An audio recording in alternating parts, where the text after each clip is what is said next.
আসসালামু আলাইকুম রহমতুল্লাহ। সম্মানিত ভিউয়ার্স, আই হোপ আপনারা সকলে অনেক অনেক ভালো আছেন। আপনারা যে সামনে ক্ষেত দেখতে পাচ্ছেন, এগুলো হলো আল্লাহ তাআলা আমাদেরকে দান করেছেন।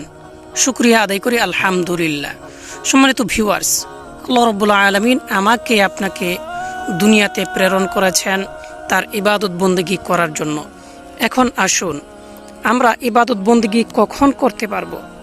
যখন নাকি আমার শরীরে যতক্ষণ পর্যন্ত শক্তি থাকবে ততক্ষণ পর্যন্ত। আর এই জন্য আল্লাহ রাব্বুল আলামিন আমাদেরকে বুদ্ধিমত্তা দান করেছেন।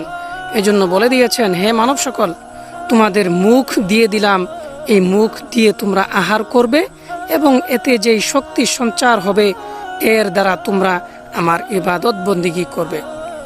মাই ডিয়ার ফ্রেন্ডস, আপনারা দেখতে পাচ্ছেন আমরা আমাদের মুখের আহার যোগানোর জন্য আমরা কত কিছু করে থাকি।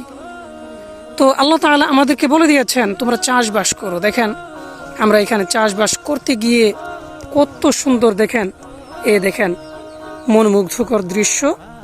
আমরা ধান চাষ করি, তারপরে আপনার সামনে দেখতে পাচ্ছেন এটি হলো আপনার বাদাম ক্ষেত।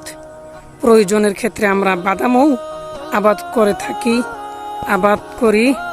তারপরে দূরে দেখতে পাচ্ছেন কলা বাগান।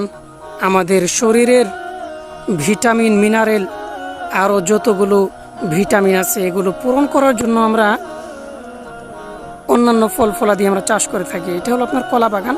কলাও আমাদের দেহের জন্য অত্যন্ত জরুরি বিষয়, কেননা এগুলো খেয়ে আমাদের শক্তি যখন সঞ্চারিত হবে তখন আমরা আল্লাহ তাআলার ইবাদত বন্দেগী সঠিক পন্থায় করতে পারবো। সম্মানিত ভিউয়ার্স, তার পাশাপাশি আমি আপনাদেরকে বলে দেই, এই যে বর্তমানে যে আপনার বিকেলবেলার একটা পরিবেশ, আল্লাহু আকবার, সুবহানাল্লাহ, এত সুন্দর একটা মনোমুগ্ধকর পরিবেশ আল্লাহ তাআলা আমাদেরকে দান করেছেন। দেখেন ভাই, গ্রামীণ পরিবেশ আসলেই কতটা যে মনোমুগ্ধকর দৃশ্য। এই তো দেখুন কত সুন্দর ধান ক্ষেত, তারপরে আপনার সেচ কার্যক্রম করার জন্য ড্রেন, ফসলের মাঠ, কতই না সুন্দর, কতই না চমৎকার। তারপরে আপনার দেখুন চতুর্দিকে দৃশ্য, খুবই মনোমুগ্ধকর দৃশ্য। এগুলো দেখেই মন থেকে বেরিয়ে আসে সুবহানাল্লাহ, হে আল্লাহ তুমি কতই না মহান।